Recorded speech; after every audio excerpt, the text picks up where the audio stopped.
riffs are too repetitive, the lyrics make no sense. All the songs are B-sides and the cover art's a mess. There's so much here to tear apart.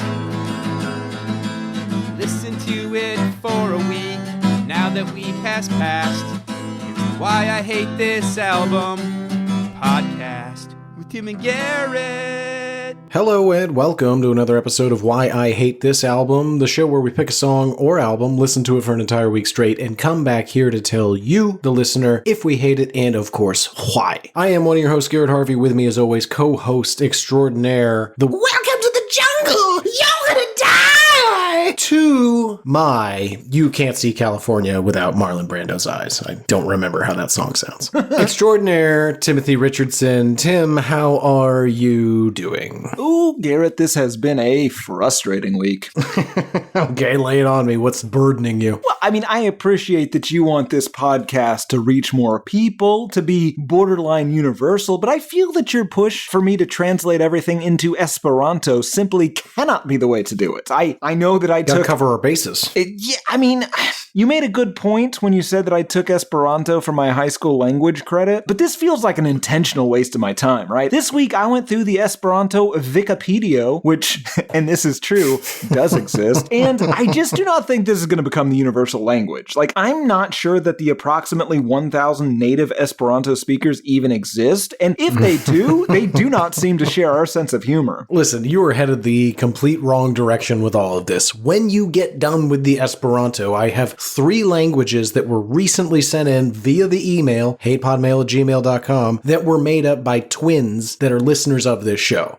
Well, that will get more listeners than the Esperanto. Also, Netflix sadly passed on my Pope Dracula script about Cardinal Dracula's campaign to become the head demon of the Catholic Church. Was he going to be openly a vampire or a secret vampire running for Pope? Openly vampire. The head demon was part of his appeal. They thought they were actually really interested when they were under the impression that it was a comedy, but apparently the erotic thriller angle was not what they were interested in. Also, Garrett, you are inexplicably dressed like Wesley Snipes in 1998's Blade, and I will say this, it looks really fucking cool, but I have to ask, why? What's the reason? I have recently been employed. Okay. What? God damn it. You make everything sound like it's ridiculous or insidious or murderous. All the S's. I got a completely normal job, but listen, I won't even get into it. It's fine if you don't. Is it hunting vampires?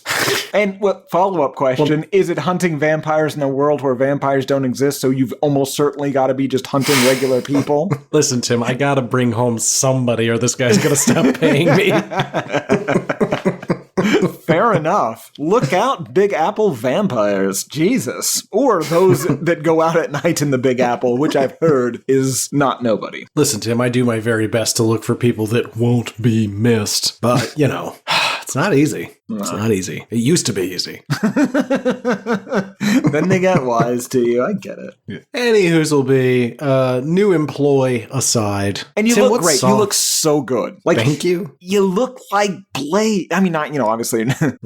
You look great. Not exactly like Blade. Yeah. To be super clear. Anyway, vampire hunting aside, Tim, what song have we been listening to for an entire week straight? We have been listening to Electric Six's Electric Six? I don't know. 2002 debut single, Danger, High Voltage. And Tim is appropriately pronouncing it. Don't worry, folks. After an entire week, Tim, with Danger,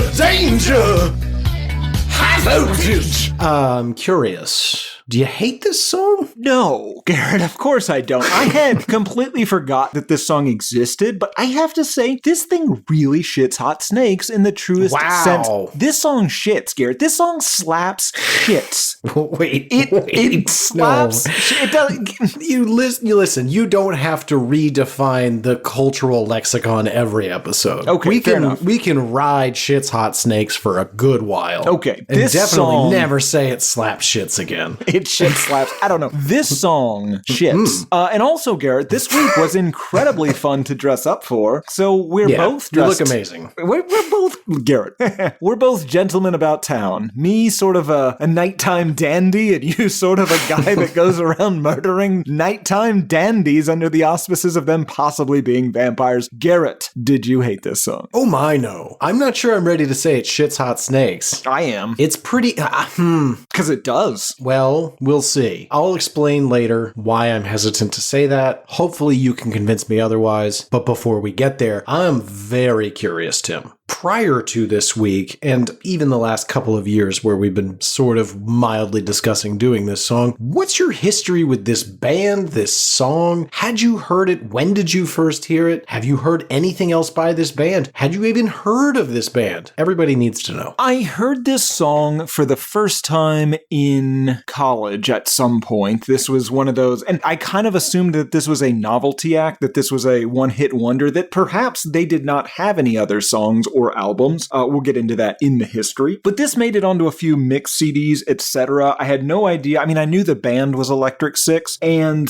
I don't want to spoil the guest star, but I was aware of who the guest star was. I feel like that's actually how I found this song, was through the backing vocalist, weirdly. I'd largely forgotten about it again in the past 15 years, though, and that's a real shame because I will be listening to this exclusively. Like, whatever album we do next week, it will be mostly me reading the lyrics while listening to this song, like you watch movies and listen to our show while editing it. That is true. And sometimes while I'm listening to write down notes for recording. Fair enough. Well, I will no longer be listening to the music on this show. I will be reading the lyrics. Garrett, I assume you have basically the same history, but perhaps you're super into Electric Six. Tell us about it. No, basically the same. I might have even come to it a few years after you. Still have never heard any of their other songs. Don't really know what to even call this. Yeah, I still am unclear what an Electric Six is. Well, I think it's 6 people made of electricity. It's not that. Okay. Wow. It is six people who have an electric... I think it's like 3 people. It's 6. There are 6 people in this there band. are 6 of them. Well, I guess before I go putting my foot in my mouth again, we should continue on, and you can let us know, Tim, a little bit more about them. So take us on a journey. Help me understand, because apparently I don't know anything about your Electric Six, your favorite new band. So help me understand, who are these people, and how did this song come to be? Well, Electric Six is mainly the sticky love child of Tyler Spencer, a.k.a. Taylor Spencer, a.k.a. Dick Valentine, a.k.a. Jackson Pounder. According to the Esperanto Wikipedia, he is not the same guy as Dickie Valentine, the 1950s pop star, although that guy died in 1971, and our Dick was born in 1972, perhaps reincarnation. We had reincarnated Tupac a few weeks ago, if I remember correctly. I don't think you do then. He did some stuff for a few years, and then it was 1996, Garrett. Dick formed the dance funk pop rock band The Wild Bunch in Detroit, Michigan, but unfortunately that was already a band, so Dick changed the name to Electric Six. They played in the late 90s around Detroit clubs that were also frequented by the White Stripes, the Soledad Brothers, the Von Bondis, Brendan Benson, Whirlwind Heat, the Henchmen, etc. Most of those bands are pretty good. Yep, and most of those bands have at least guest appearances by the White Stripes, or by Jack White, I should say. Electric Six also insisted that all the members have weird fake names, your Dick Valentines, your Tate Nucleus, with a question mark, your The Colonel, Two Hands Bob, Hypercute Bonanza, Smorgasbord, Disco, Sturge Jobot, The Rock and Roll Alien, and, most ridiculously of all, Jeff Simmons. I like that guy. I was going to say Two Hands Tim could be a pretty fun nickname. Well, Two-Handed Bob, that was presumably to distinct. Maybe it was like an ironic thing. He had no hands. Oh, wonder what he played. Maybe mouth harp. Drums, like he's got, instead of... Nope. No. Well, now I feel like if he had 8 feet, he would be 8 feet, Bob. Well, they don't want to be, crude. Rude. Yeah, I get it. Yeah. There was a constant shuffle in the lineup of this band. There's usually 6 people in it, though, and Dick Valentine is the only constant from its inception to the current day, because they are, in fact, still a band. What? Yeah, likely due to all of the nonsense with the names and the bullshit and whatever, they broke up in the late 90s, and Dick released an album with the band The Dirty Shame, and then he had a wonderful idea for a song, Garrett, a song that would change everything. The song of the week, Danger, Danger, High Voltage. But that wasn't really right for Dirty Shame, obviously. That Dirty Shame's not releasing that song. So Electric Six reformed to record the song. They released it in 2002, and it did pretty well, particularly in Britain. Now, part of its popularity may have been due to the fact that the second vocalist, John S. O'Leary, sounded a lot like Jack White, or John Anthony Gillis III, fresh off of the growing popularity of White Blood Cells, which is an excellent record. It wasn't, of course. The band told interviewers, "It's a fan. We put a competition out and he won. He's a mechanic. It wasn't Jack White. He was probably the only person that entered." End of story. They released the album Fire in 2003, featuring the song of the week, and also the second single, Gay Bar. Wait, I couldn't even tell what you said. Gay Bar. I assume, I have not heard it, but I assume they say it in the same voice. Presumably.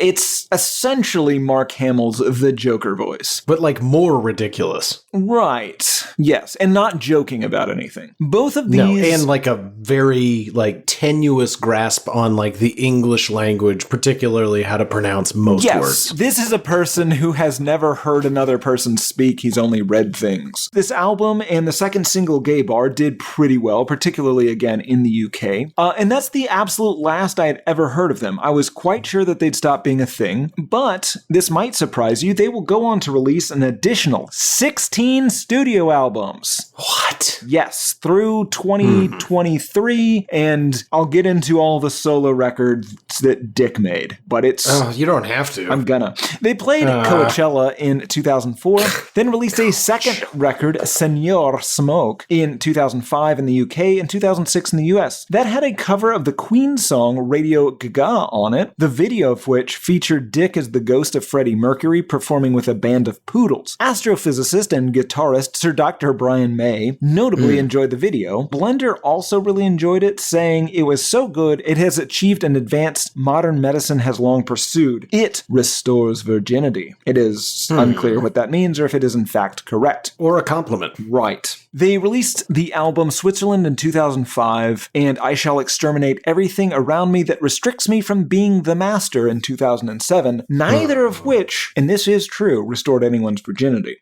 They released the albums Flashy and Sexy Trash in 2008, both of which did restore at least one person's virginity, but again only in the UK. And they basically stopped being very interesting after that. But again, they're releasing an album every 1 to 1.5 years. They release a bunch of concert films, a bunch of mockumentaries, Christmas content. Dick Valentine released approximately 13 solo records as Dick Valentine, in addition to, again, the either 16 or 17 Electric Six records. So he's got 30 albums in the past, 30 years, basically. God. He also released some albums as Evil Cowards, and in a 2018 video, Valentine finally admitted, I guess, that Jack White is the secondary vocalist on the song. Oh, spoiler alert. Also, Garrett, Dick Valentine writes pornographic thrillers. He has the Bart Duquesne trilogy, and yes, I did read them, and yes, Chinatown Reach Around, Fairfax Facial, and Glendale Glory Hole are pornographic and also quite thrilling. Wait, let's just pause the bus right here. Erotic. Erotic.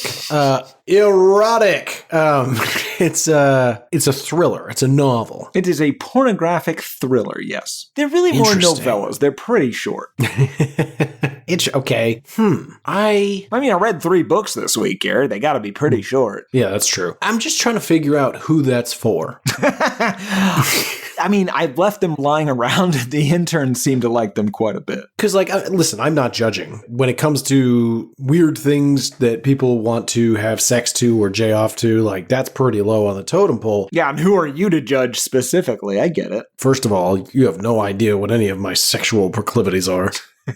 You make wild assumptions. That's right, I do. Accurate assumptions. I am a generous lover. Chinatown reach around. Not that. I don't even know what that is.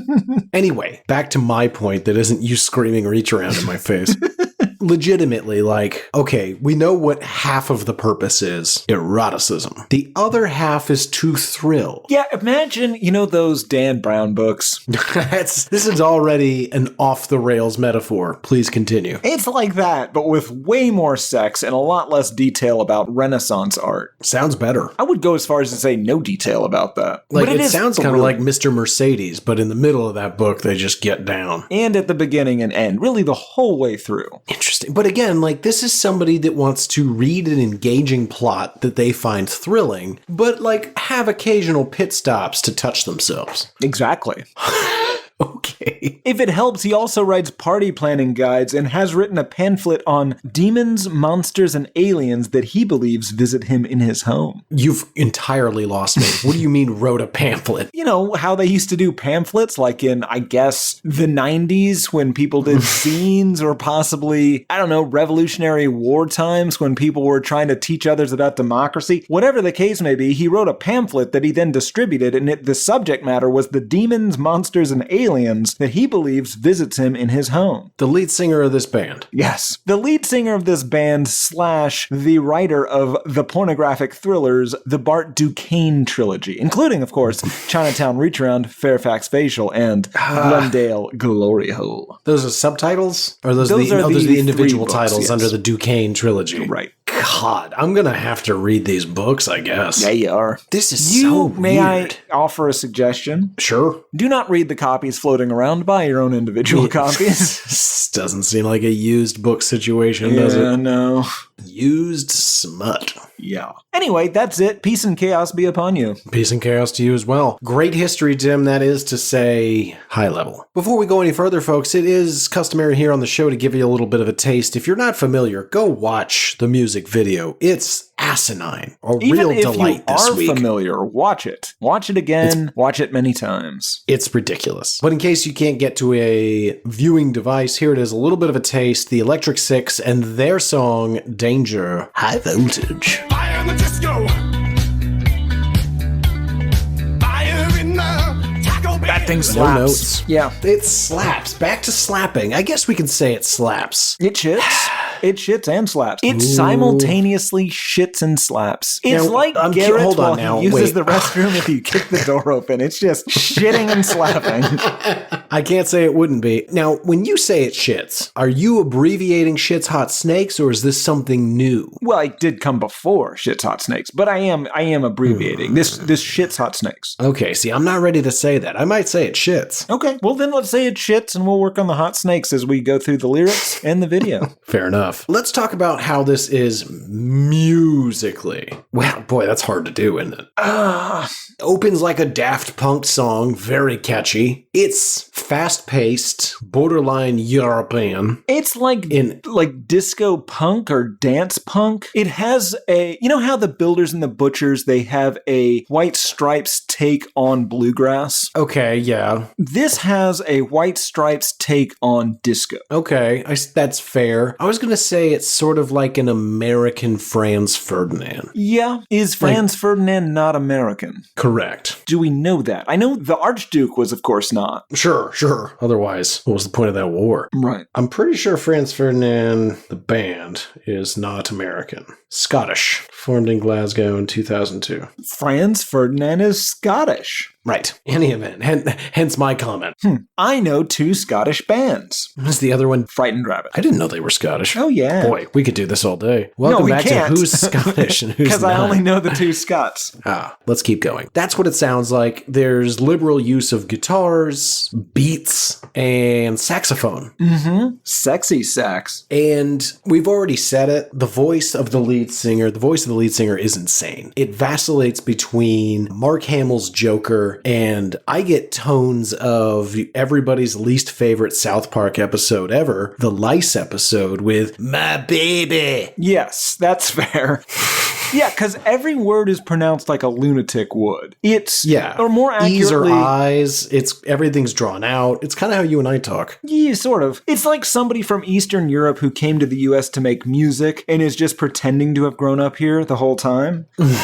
They've been here a long time, but like there are certain things that you're not going to ever pronounce correctly if you spent the first 40 years in Prague. No matter how hard you try, you're going to pronounce some shit funny. Yeah, and there's not much here, but every bit of it's great. Yeah, it's going to be hard not to sing the entire song. You absolutely should. I feel like everyone's going to be disappointed if we don't get at least one reading of each line in the voice that he does. So, do it.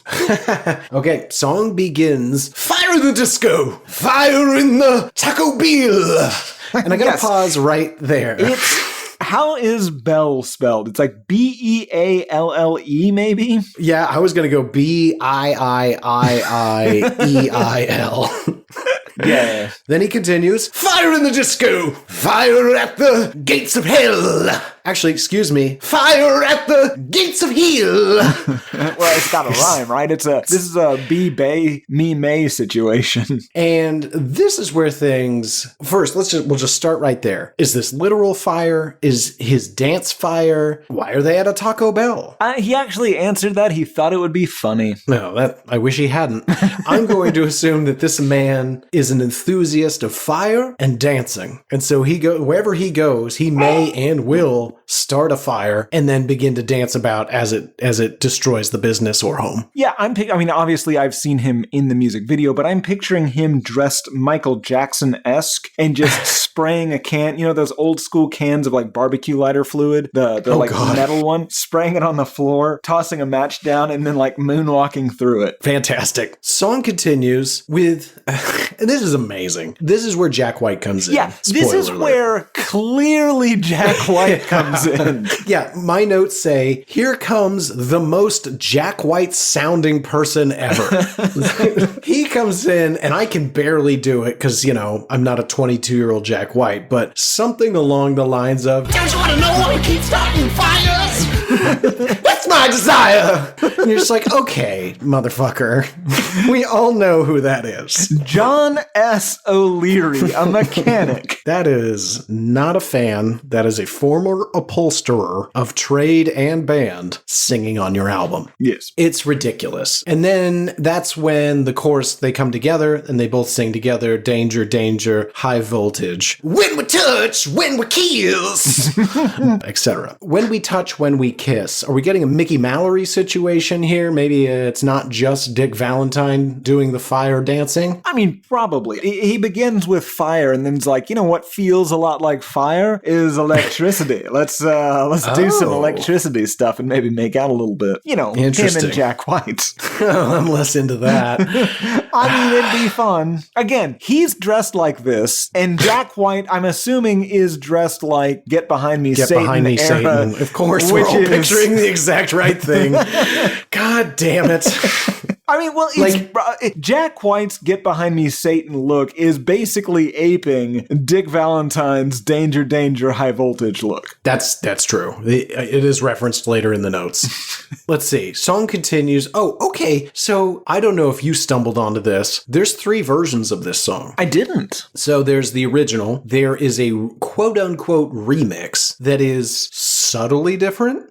Jack Whiteier. The mix is better. It's sped up slightly, and the guitar solo in the middle is replaced with a saxophone solo. I think I heard the saxophone. There definitely was a saxophone solo. Of course. But I will say this, I don't know which version I listened to, and in fact, I never really listened to the song. I mostly just watched the music video.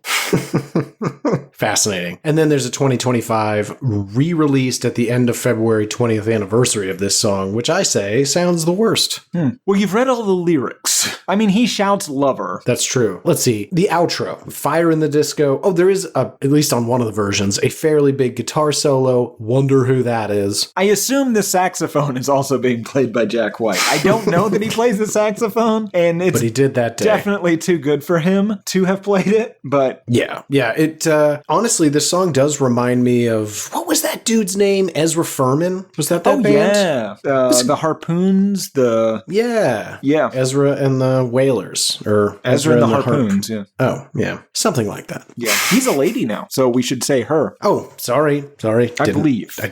Yes, our apologies. Ezra Furman came out as a transgender woman in April 2021. And almost became a rabbi. Well, I have more facts. You should stop. So the outro plays with a pretty great saxophone solo where he says fire in the disco, fire in the Taco Bell, fire at the gates of hell, etc., etc.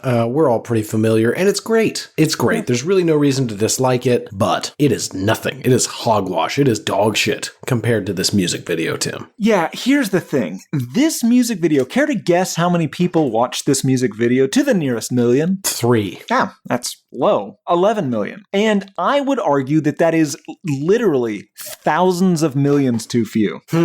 Check that math. Not you. Gino, check the math. Is it thousands of millions? He'll get back to us. Yes. I don't think he wrote it down. Because the video is, and again, this is true, objectively amazing. Well, I don't know if we're going to say amazing. It's entertaining. It is awesome. It's also confounding. Well, yes, it is that. If you can tell me what they're trying to communicate, I'll give you $1. Let's begin. We are in a very fancy mansion. There is custom artwork on the walls. That is to say, direct references to the music video we are about to witness, and that is understatement. We're about to experience is probably the right way to say it. There's paintings of the scenes that are about to unfurl. Correct. Finally, when the singing begins, we cut to the lead singer, Dick Roarington. What is his name? Dick Valentine? Dick Valentine. And he is dressed like somebody who is post-Fox Hunt and barely able to contain himself as he sings in a large-backed armchair with the roaring fire next to him. He is dressed and mustachioed like a young Gomez Addams. Oh, yes. He has a swollen crotch region. Which I didn't originally notice until later. On a second viewing, though, like it's up front there. Yeah, absolutely. Prominent. Let's see here. He has a creepy pencil-thin mustache a la Jack White in the Get Behind Me Satan era. And I guess, as Tim pointed out, that Jack probably kind of stole his look from this dude. Big shocker. And when he's done singing, we cut to an older woman in lingerie sitting in a different chair, though only about 12 feet away, and she's singing the Jack White parts. Yes. And this is, of course, Tina Kanerick, who should have won an award for this. She is 72 in this music video. She is dressed like a fucking lunatic. Of course, she's lip-syncing to Jack White and she's lounging in, it's not, lingerie is technically accurate, but it's like if you made lingerie from a stormtrooper costume, like it's weirdly plastic and... Yeah, it's clad in plastic. Yes, it's hot. We'll say that. Anyway, lead singer seems concerned as she's singing, and we cut back to him, and slowly his crotch starts to grow like a balloon before it begins to light up from his high voltage. Right. Every time he says high voltage. Voltage! Yes. And then the boobs of Tina's outfit do the same thing, and it is objectively, undeniably erotic. Now, I'm not saying you have to be into it yourself, but you cannot deny that this is erotic. Tim, I did a survey. I asked the question, is this erotic, to 76 different dentists, and 75 agree it's erotic. It is. It meets the technical definition for erotic. And that being said, I cannot stress enough how insane she looks. Like, oh yeah, it's very strange. She kind of reminds me of the costume maker, I guess, seamstress in The Incredibles. Like, she kind of gives me that vibe. Yeah, that's Irma weird. Or some shit. Yeah, absolutely. But she's the look on her face, the way they've made her up, and the way it stands in juxtaposition to her very obvious age. It seems like a horror movie, right? It seems like the Room 237. Yeah, exactly. Like you're looking at it and you're just like, something's off. This is about to turn terrifying, and it doesn't. It just gets more and more erotic. Yeah, downright sexy even. Song continues. We've mentioned all of their erogenous zones are lighting up. Then they begin to aggressively make out. And I mean, they go for it. They really go for it. And it is, again, erotic. And their bits light up in unison. They do. And I got almost the impression that the man is almost supposed to be a different person because he's wearing a different outfit. And we keep cutting back to the lead singer wearing his fox hunting outfit in the chair, enjoying the makeout. Like, right. I think he's watching. He's musing. Like he's musing or he's looking at the paintings of these things. things. Remembering what he did with that very elderly woman. Well,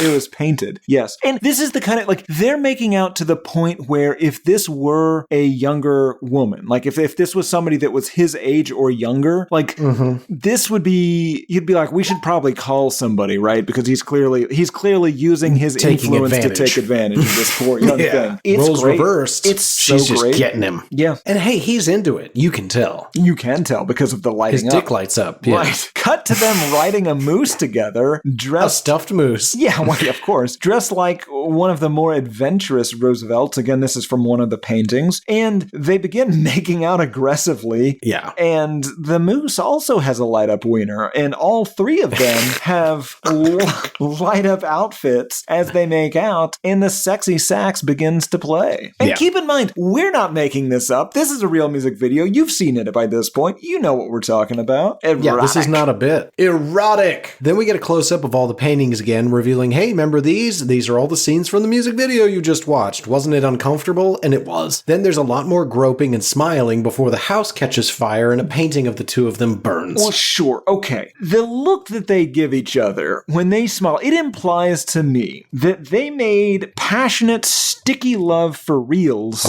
There is no faking that passion, Garrett.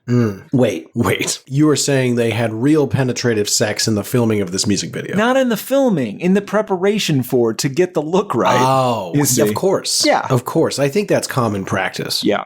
Tina also plays the saxophone like hilariously poorly. Like she plays the saxophone as if she has never heard or seen or held a saxophone before. And it's great. Probably was quite heavy and unwieldy. Again, very old woman. Yeah, and I would also just like to say this. You remember when the other day we were at dinner with Jacob and Evelyn last week, and you got mad at me and you started shouting at the restaurant, there is no us, what do you mean us, what are you talking about? Correct. This is what I was picturing. This is the life. Wait, which part? We're both dressed up like Dick Valentine, if that makes it better. It's helping. Yeah, so imagine the two of us. Well, I'll even give you this. I'm dressed as Dick Valentine. You're, of course, Jack White. And we're singing this to one another in some sort of mansion that we may or may not burn to the ground while our genitals light up. That's the life for us. I'm super close to saying yes to this. I need our genitals to not light up. I need to be super clear there will be no kissing. Oh, no. You'll be too busy playing the saxophone, but our genitals will be lighting up. Not our genitals, our cod pieces. Okay. Our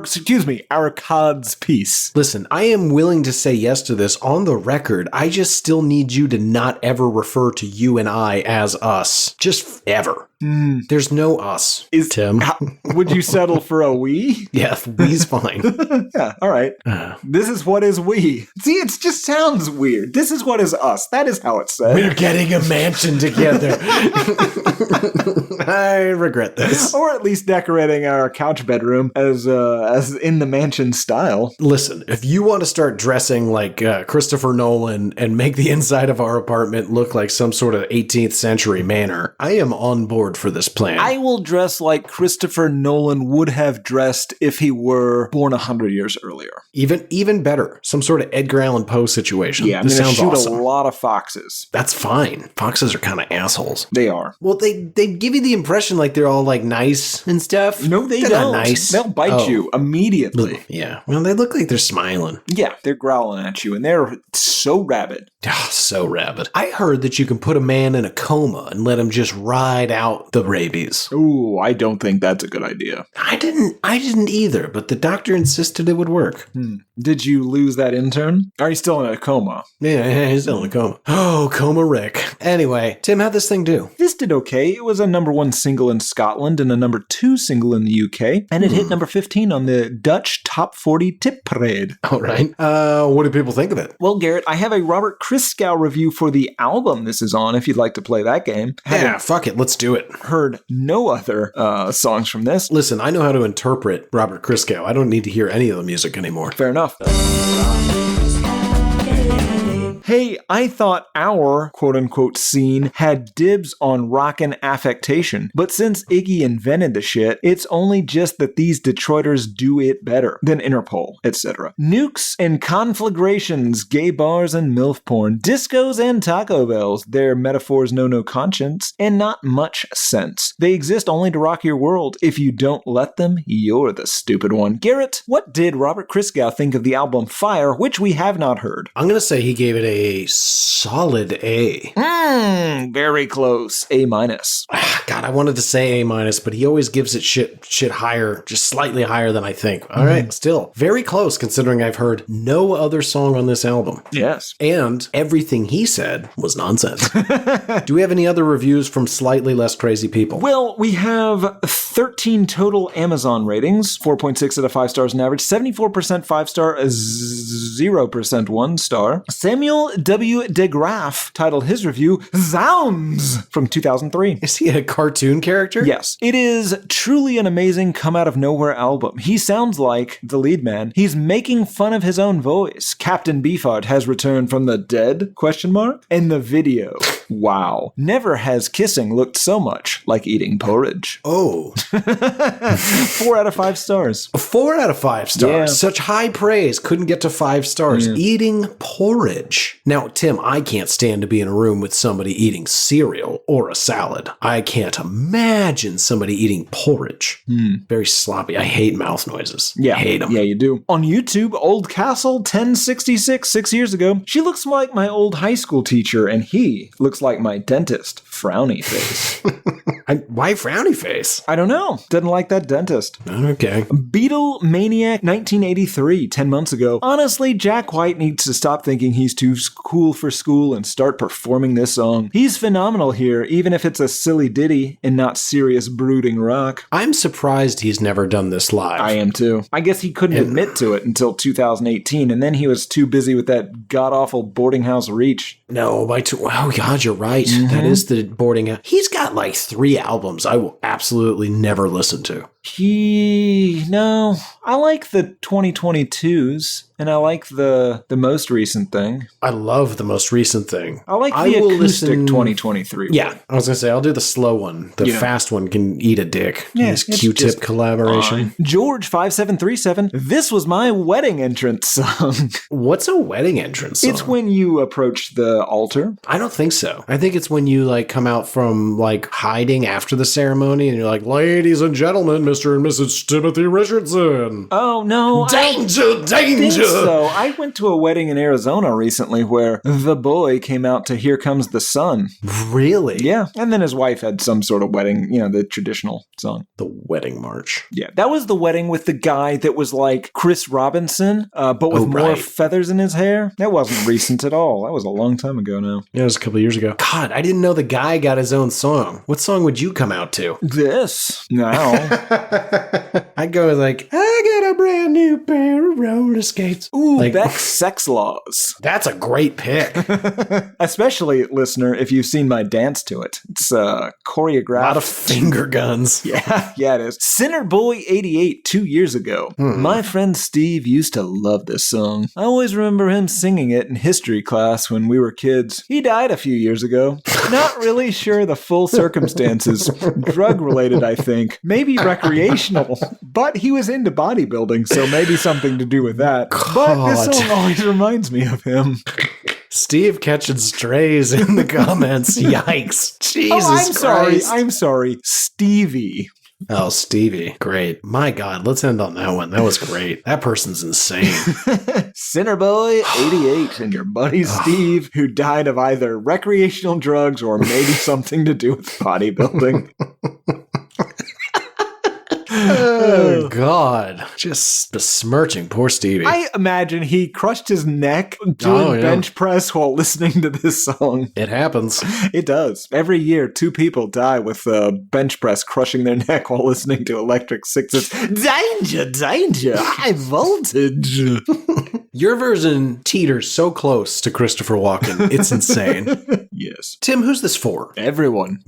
Bold declaration. I guess that brings us to final thoughts. Any new revelations? Do we think it shits hot snakes? Yes, I think this thing shits hot snakes, and I think this thing slaps your shit snakes. Your snake shits? No, I don't know. Again, what we discussed at the top, you don't have to have a new thing every time. Garrett, what if all of their music is this fantastic? Well, that can't be the case. No, they'd be the biggest band in the world. They're sort of like a Scissor Sisters meets like Jack White a little bit. It's a weird band. It's a weird thing. Yeah, there's some Beck in there. There's some Beck in there. God, maybe we need to listen to Electric Six. Yeah, that's what I'm saying. Maybe they have 30 albums just filled with bangers like this. Can't be the case. I think I'm willing to say it shits hot snakes, though. Excellent. We got there. I also love it. We don't even need to ask the question. I feel like we should, though. Nah, let's Yeah, but we ask it every time, and if you don't do it, it's really just gonna eat at you. I think it'll be a fun, for bar trivia, when they're like, hey, what Sure. episode did they not do the ending question? And people will be like, oh, Prepisode 127, Electric Six, Danger, High Voltage.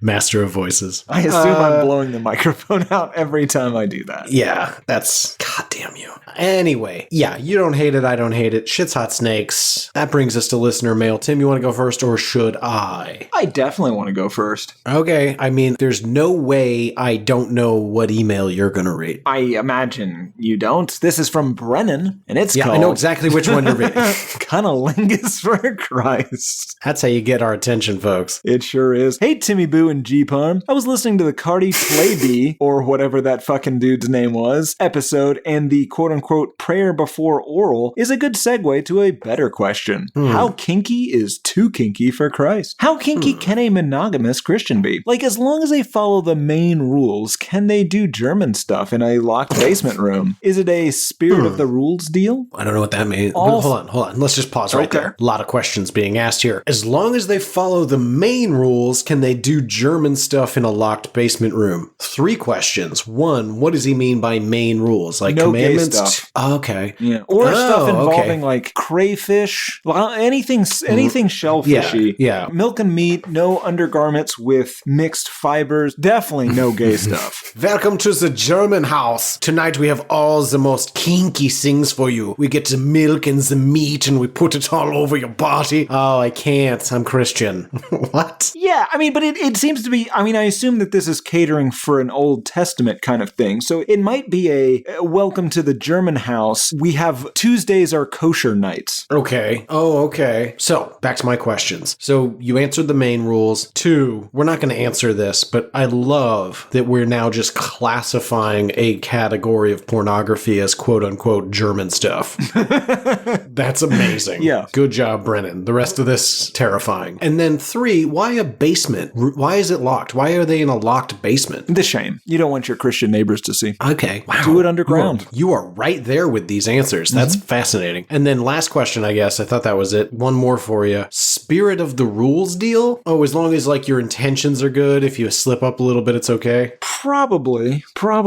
Wow. This is already a gold tier email. Yeah. And I mean, too kinky for Christ, that guy had holes for days. I don't think there is too kinky for Christ. Yeah, that guy was into dangling and whipping, and yeah, Christ was into the kink. Yeah. He knew it was coming too, and he was just like, fear not, my children. I'm into it. We'll That's probably in the bleep Bible. some of this. It's Tim, you don't have to. It's My in the mom Bible. listens to the show. That would be a huge mistake. Anyway, also, I miss when you say pussy and the other would repeat it. When did that happen, I don't you know. pussy? Oh, interesting. I don't think that ever happened. I can't imagine the scenario. How has Timberly's ballooning been? I deleted Instagram so I can no longer access the balloon pictures archive. Okay, Tim, I mostly don't care what you do.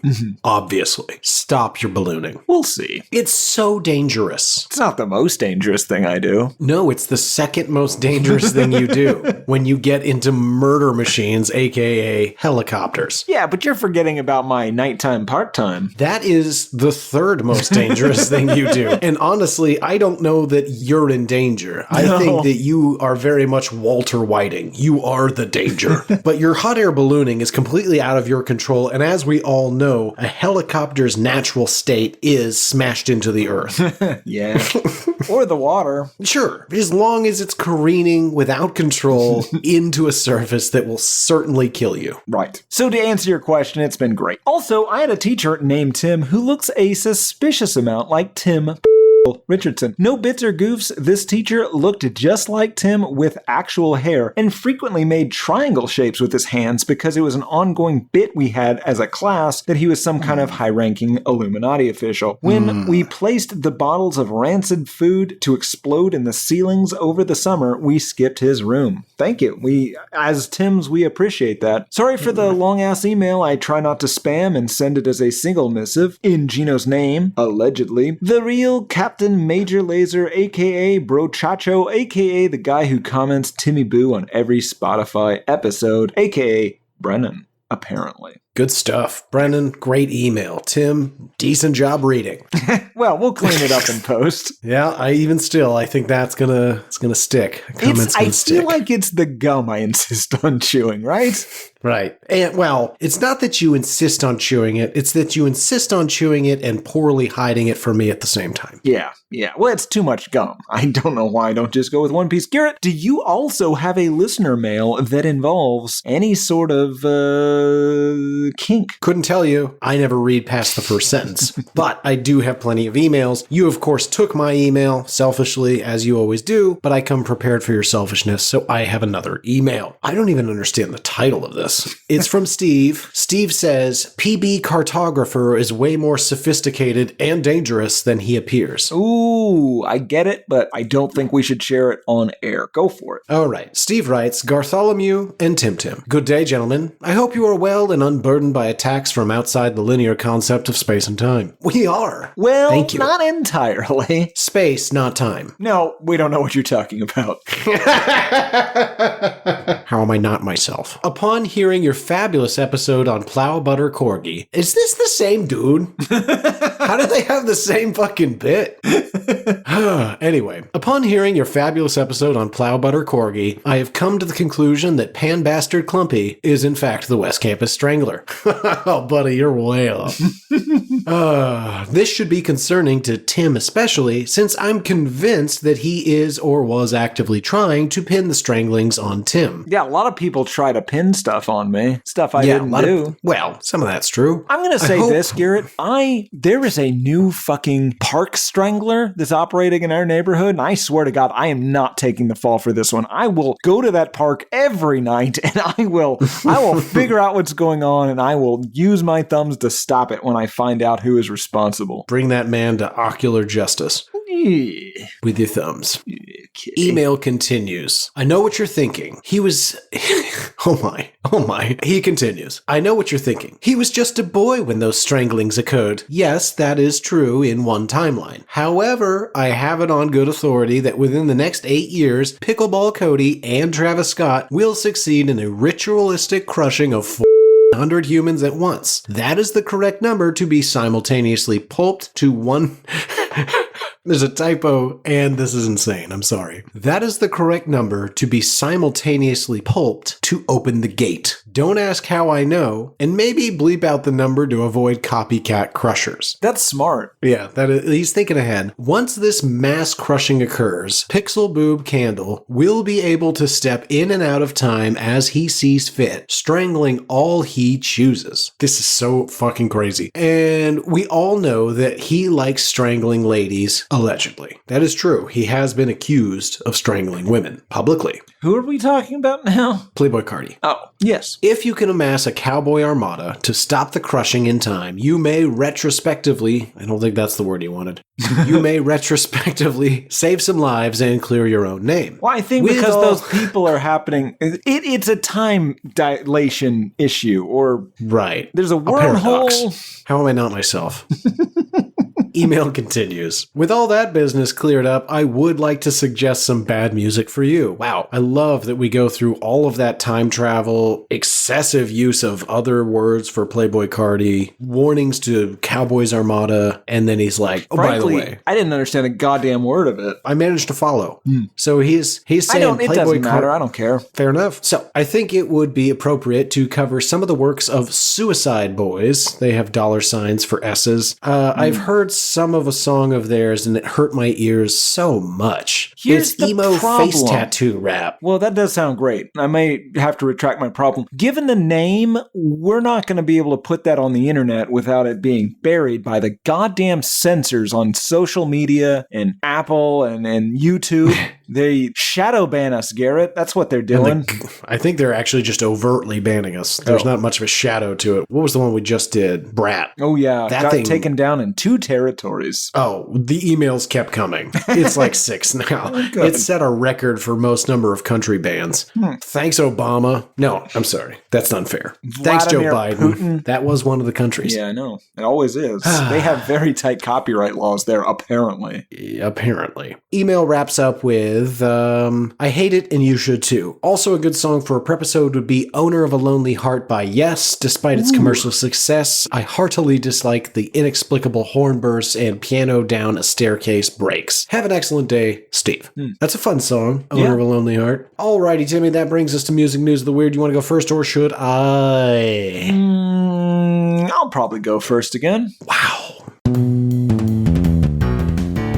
Music news of the weird. In unwanted gasms news this week, Garrett's good buddy and legally appointed mentor has allegedly been gasming where he should not have. A personal assistant and 3 former housekeepers have accused Mr. Smokey Robinson of dozens of alleged, I'm just going to say unwanted gasms, rape, and sexual assault between 2006 and 2024. They have filed a $50 million lawsuit and are alleging that his wife, Frances, was well aware of the situation and chose to berate, mistreat, and use racial slurs towards them instead of, stopping it. They are also suing for, and this is unfortunate, false imprisonment and numerous labor violations. The latter 2 of those, I think, should immediately be thrown out of court in a very precedent-setting matter because the goddamn interns got a real twinkle in their eye when they found out that false imprisonment and numerous labor violations were illegal and that there were any sort of legal ramifications for those, but there aren't, and no one will ever believe you, even if there are. I'm going to say it right here and now, you little money-grubbing weirdos. You'll never see your day in court. And you'll never see a dime from us. We will. Well, we've got COVID protocols to handle this if need be. Yeah, fumigation's just a phone call away. Yes. You know what? Tonight, everybody in one room. We're not splitting them up. Everybody in one room. I don't care. Figure it out. 2 rooms is for people that are grateful. I'm terrified for them. Garrett, do you have any news? Yeah, I do, but I gotta tell you, I am distracted now. I'm just By our thinking about what's gonna definite happen murder after of the these show. interns later, yeah. Now, we're gonna show restraint, Tim. Okay. Just poison them a little so they get sick. I get it. Oh, they'll be plenty sick.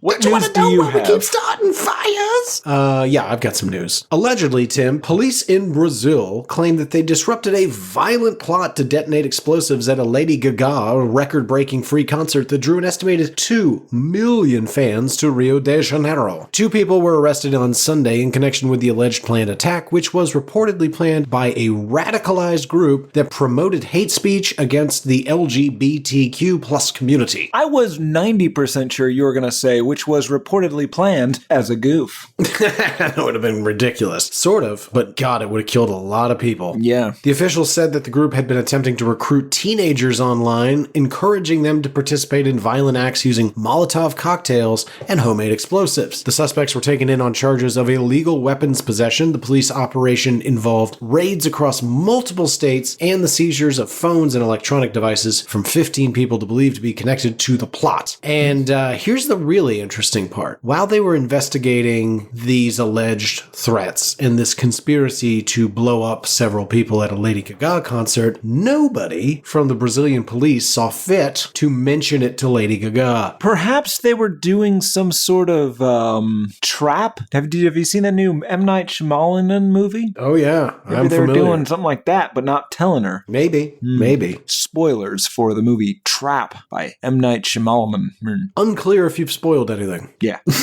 Anywhoozleby, Timmy, what else you got? In non-news news, nobody protested a concert by Plague of Angels at York Minster this week. I don't understand. The 800-year-old cathedral's 190-year-old organ was restored, and as part of the celebration, some modern musicians were invited to play with the organist and string ensemble, David Pipe and Ebor Quartet, respectively. Now, local Catholic weirdos have been doing these sorts of events across the UK to try to bring in a younger and less terrible audience, and there were a lot of police on hand for the event, but the Guardian article I read stressed that this was not unusual. There have been police on hand at the church literally daily since 1829 when an arsonist firebombed the church and destroyed the previous organ. Now, why was any of this thought that it was going to be controversial? Mostly because symphonic metal band Plague of Angels, named for the 7 angels pouring out the 7 bowls of God's wrath in the end times, the conflagration, ekpyrosis and such, yes, praise be unto he, has several members that were previously in the metal band Cradle of Filth, who the Guardian notes used to have a t-shirt with a topless masturbating nun and the phrase Jesus is a cunt on it, which is objectively hilarious. But none of this matters because this happened in the UK and not the US, and so they are not complete slaves to nonsense, and 1,400 people showed up not to protest but to enjoy the show, and people seem to think that the styles meshed well in the church atmosphere was pretty cool. That is a story about people just enjoying a rock concert for Catholicism? Yes, but there was some shirt news in there as well. Performed by previous anti-Christian band members. Yes. It's quite a swing. It's not clear that they're anti-Christian. Maybe they just thought that shirt was hilarious, and it is. It's a very funny shirt, but I can't imagine anybody who honestly believed in Jesus would wear it. Unless they knew personally from experience that Jesus was a cunt. I knew a guy who went to medical school once, and the very first day he showed up at, those the Got Milk campaign? Yeah. He showed up to medical school with a black shirt that had white lettering in that exact same font that said Got Vagina on it. Wow. Yeah, that's a thing that happened. So my point is that people are idiots, and who knows? I love a good scene. I love to make a scene. You've seen me make a good scene. Oh, I'm uncomfortable hearing that as an anecdote. Yeah. It was... Got Vagina. Yep. He's either an idiot or a genius. You can be both. Oh, absolutely. But, ideally, if you're going to wear that shirt, you should probably be really fucking smart. Yeah. Or, complete idiot. Yeah. He went to Vanderbilt, if that helps. It doesn't. Their mascot is the Volunteer. No, I think that's Tennessee. Yeah. That's Tennessee. What are Vanderbilt? The Vandies. The Dandies? The Vandy Dandies? Got there just a half second behind you. Garrett, do you have any other news? I have so much news, Tim. Me too. In what I hope becomes a trend for several artists, Beyonce's having a tough time selling all her tickets, Tim. With her tour kicking off first in LA's SoFi Stadium with 3 local dates, there are still more than 3,800 tickets up for grabs with resale prices as low as $20. Beyonce in this economy. Honestly, Tim, that's exactly what the problem is. So I went and I looked to see how much is a Beyonce ticket that I would want to purchase, because I'm not going to sit in the nosebleeds for Bey. No. So I looked at the May 9th show in LA. How much is a face value? Keep in mind, this is not a resale ticket. Face value from Ticketmaster, pit ticket, which is my go-to ticket, right? Mm-hmm. Do you want to make a guess at how much that ticket costs to stand? There's no seat. To stand in the pit. Not even close. Over $1,000. 20 seems much more reasonable. Yeah. Now, I don't know where that $20 ticket is, but in any event, But here's the thing. You can fight your way down to that pit, especially if you only paid $20 to get in there. You're scrappy. Yeah, actually. Yeah, if you've only paid $20 to get in there and you've brought a hat and a fake mustache, just, wreak havoc getting into that pit. And if you get thrown out, hat and mustache, back in there, you've learned a couple of things, slide on in, look for the holes, find the angles. You can sneak into most sporting and concert events. Mm-hmm. Maybe less so these days, but you remember that guy in the 90s with the fan and the parachute? That guy snuck into a lot of places. What's your secret? I have a fan and a parachute. Oh. My secret is this venue doesn't have a top. I sneak in through the ceiling, provided they don't have one. God damn it. I'll just find another way.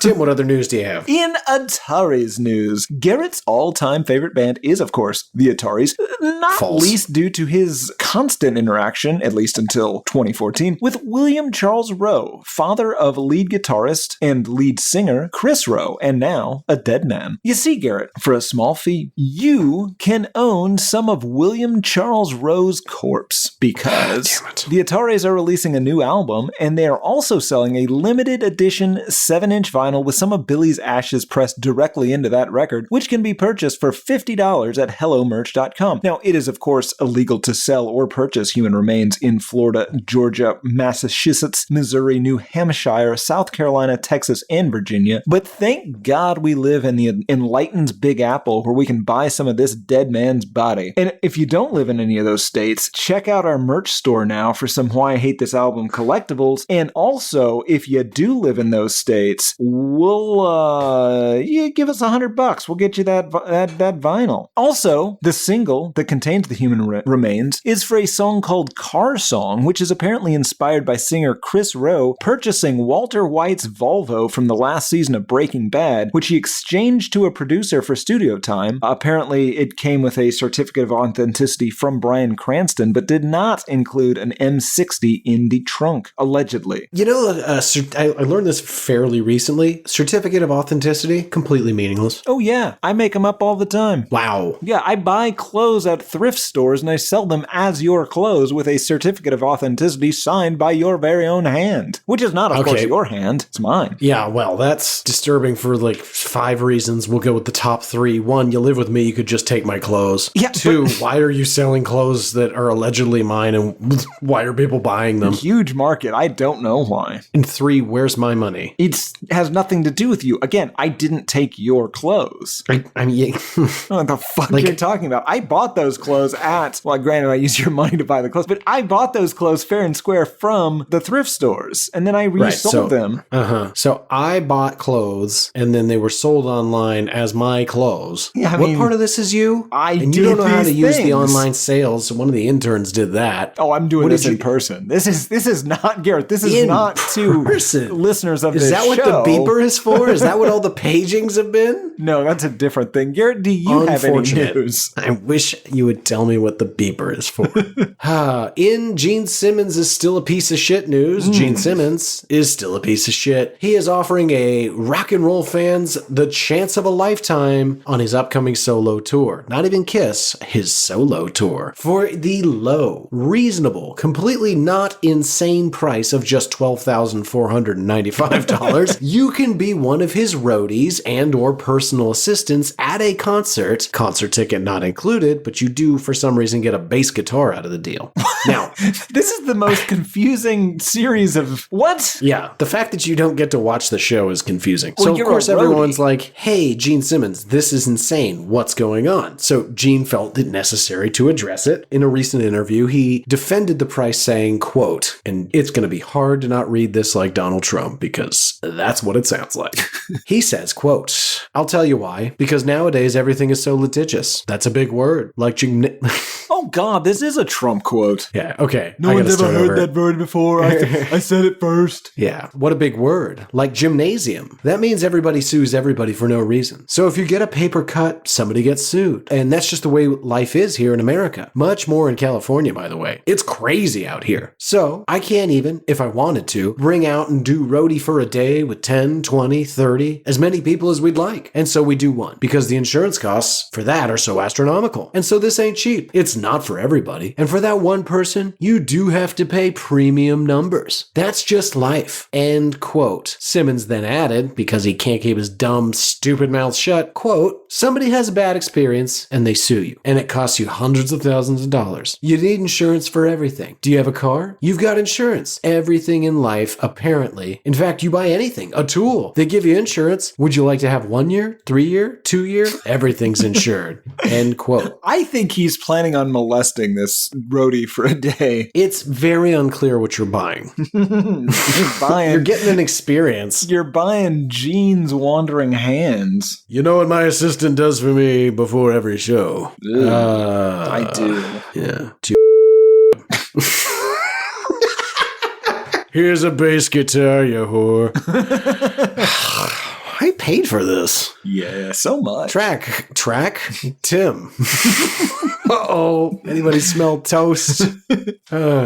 Tim is your name. Do you have any other news? I do. I've got several more news stories, Garrett. In Twitch news, K-Way is no longer welcome on Twitch. He joined the streaming platform on April 25th, and then he said some slurs about Jewish folks, some slurs about LGBT folks, some comments about Kimothy Kardashian, told everyone that Elon Musk gave him free passes, quote-unquote, a quantity not revealed, to discriminate on Twitter. Then he did a Nazi salute while proclaiming Heil Hitler, and then after this he was banned. Just over 7 minutes after joining, he was banned so quickly that he only accumulated 220 followers. This is a guy that millions of people will argue is a misunderstood genius. He is not. He is a shitty, clownish troll with a severe and debilitating neurological disorder that people just ignore because they don't give a shit about him, and because that one time he made a beat that you liked. Yeah, also they're probably still making money off him. Yeah, and a lot of people are into his horrible, horrible words as well. Garrett, what other K-Way news do you have? None, of course. My next story, Tim, is about Australia. It was revealed last week that Australian radio network ARN, Sydney's-based CADA station, which broadcasts across Western Sydney and is available online and through the iHeartRadio app, had created and deployed an AI host for its workdays with Thy. T-H-Y? This is just a Simpsons bit, right? Yes. Okay. It is literally an episode of The Simpsons. Those clowns in Congress are... clowning? I don't know. What a bunch of clowns. Those clowns in Congress can't get anything right. Let's see. Story continues. The artificial host known as Thy? T-H-Y? Thy. Let's go with Thy. Thy. Known as Thy. Let's go with Thy. Known as Thy is on air at 11 a.m. each weekday to present 4 hours of hip-hop music. The Australian Communication and Media Authority said that there were no current specific restrictions on the use of AI in broadcasting content, and that the station had no obligation to disclose its use, and people are, of course, super pissed off. What, were people unable to tell? They had no idea. Huh. Well, I guess... What's the issue then? Yeah. Yeah. What's funny is, like, I think they based the personality on just a lady on the finance team. They were like, you know who's cool? Miranda. So they ground her up and fed her to a computer, and then the computer took her personality. I get it. I've seen Tron. I don't know how he got into that video game, but his body went into that video game. Good stuff. Tim, what other news you got? In additional K-Way news, K-Way is apparently, quote-unquote, dependent on, quote-unquote, nitrous oxide, and is... So he's just laughing, I guess. He's suing a dentist for getting him addicted to it and then charging him $50,000 a month for it, apparently in an attempt to incapacitate him to the point he could seize the company Yeezus from him. Unclear if any of that is true. Also, this dentist maybe, or possibly K-Way, maybe got Bianca Sensori addicted to this as well, but that was probably just for the sheer joy of getting another human being addicted to a drug, not for any sort of LLC stealing business. This dentist is, of course, the same asshole that put in those dumb titanium grills in his face that cost just shy of $1 million. But K-Way is apparently serious with this. He gave the dentist the 90 days notice prior to suing for medical malpractice that you have to do in California. And apparently this scheme was uncovered last year by K-Way's representative at the time, you guessed it, Milo Yiannopoulos, who filed a complaint with the California Dental Board, also accusing him of using fake diamonds in grills. And I say we take this opportunity to gather everyone in the courtroom into a rocket and just shoot them all straight into the goddamn sun. Yeah, it would be a good use of a rocket. Good use of the sun. We don't burn enough trash in the sun.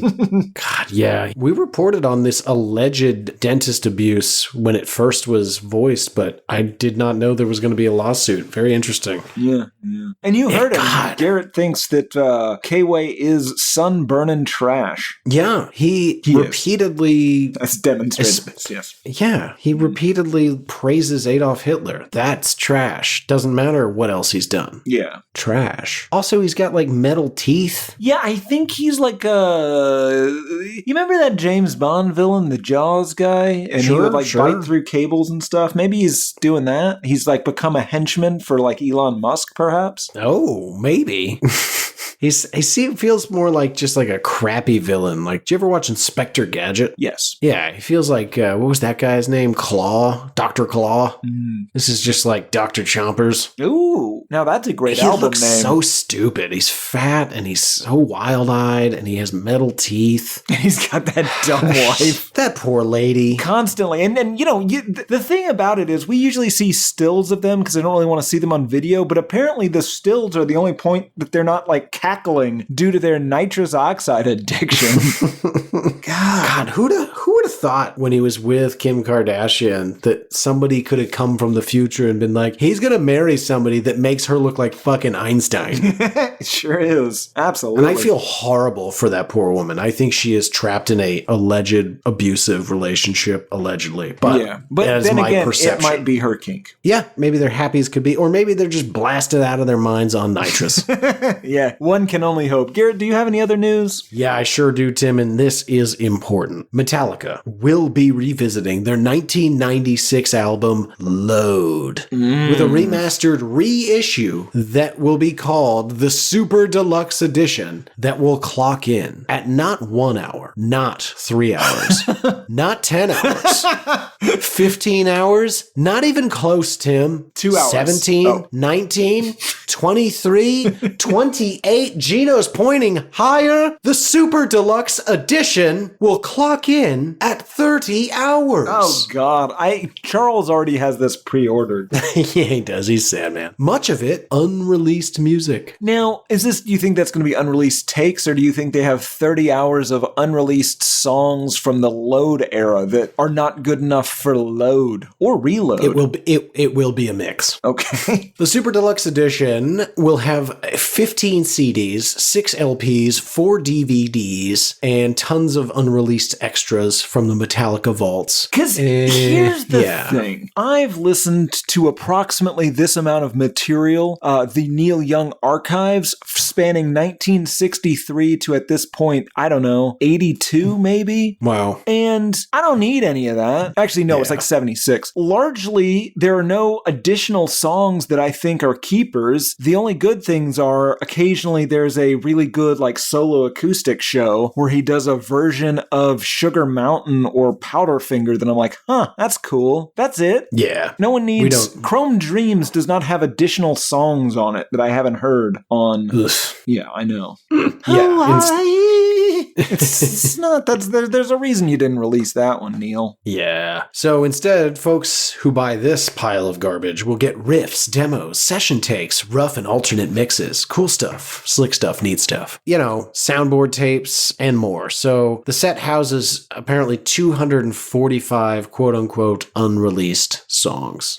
I hope it's all the same, just different takes of the exact same song. I mean, how many of those Beatles anthologies did you purchase? None, but I did accumulate quite a few of them. Yeah, Phil. That was knee deep in my Columbia Records. I think the worst offender for that is the Hendrix estate. Oh yeah, they're insane because it's such a limited amount of content. Yeah, they're It's pretty egregious. Yeah, but dude, I didn't need the outtakes of number nine. There's just more. Yeah. What other news you got, Timmy? In my final news story in Guinness news, we have a new shortest song. Well, not really shortest song. A new shortest song ever to hit the Billboard Hot 100 at number 78. This is, of course, Jack Black's song Steve's Lava Chicken from the Minecraft movie, and it is 34 seconds long. This beats out Kid Cudi's, or Cutie if you're smart, 37-second song. That song Little Boxes, that was the opening for Weeds, it's 1 minute and 2 seconds. And Ariana Grande's song Pete Davidson at 1 minute and 13 seconds. And in case you're wondering, the full lyrics are la la la la lava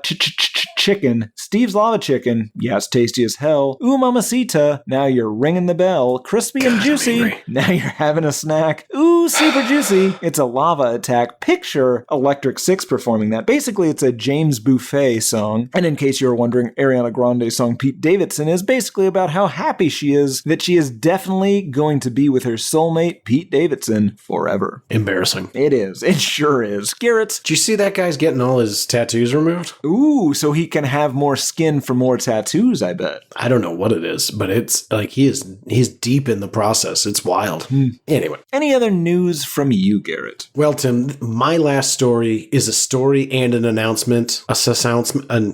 Oof, that's a tough one to combo. Doesn't matter. The important part, Tim, is An that Anori. An announcement story? Mm-hmm. An Anori. This Anori, Tim, is, as of this week, as we record this, marks the beginning of what will become a weekly segment on the show, Diddy Watch. Diddy Watch. Well, Jury selection bi-weekly. kicked. We'll see. Jury selection began in Diddy's federal trial, and it's a total shit show, with some people getting paid just to stand in line to snag a spot inside the courthouse. I interviewed some of the line holders, because it is here in our hometown of the Big Apple, and one line holder told me he was getting $32 an hour, although everyone else then shouted around him, "I'm only getting 25."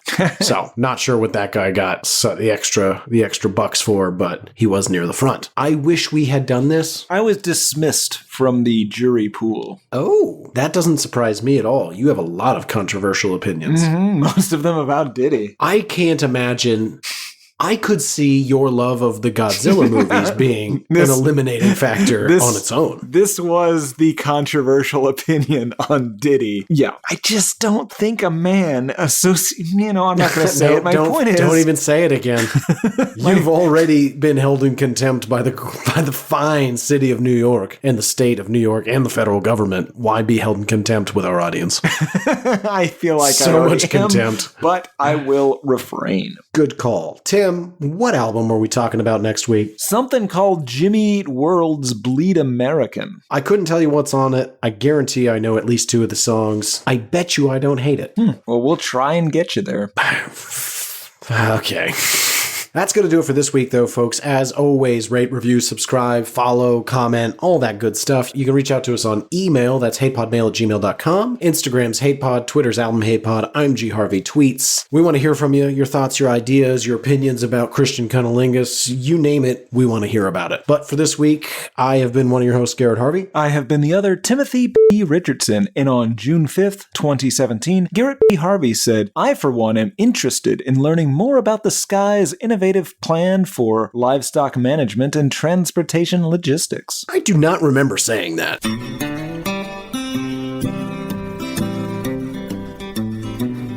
There's cowboys running through my dreams. Nothing's quite the way it seems. I joined the Navy, got kicked out in a week. My facial features aren't distinct. Try to find some meaning in these songs. The genius is a genius, got it wrong. No, it's a lobster murder sex thing. It's the bleaching of the rear. A full assault on both your ears. The riffs are too repetitive. The lyrics make no sense. All the songs are B-sides. The cover art's a mess. Listen to it for a week. Now that week has passed. It's the Why I Hate This Album podcast with Tim and Garrett. And yes, dear listener, we know that the Jesus and Mary chain, Simple Minds, Primal Scream, Belle and Sebastian, Mogwai, Shirley Manson, Teenage Fan Club, Frightened Rabbits, Skids, Calvin Harris, Lulu, Snow Patrol, Idlewild, Franz Ferdinand, The Incredible String Band, Nazareth, Arab Strap, We Were Promised Jetpacks, The Trashcan Sinatras, Red Hot Chili Pipers, The Happy Family, The Twilight Sad, Texas, Sheena Easton, and Jimmy Somerville are all from Scotland. It's a bit, everything's a bit.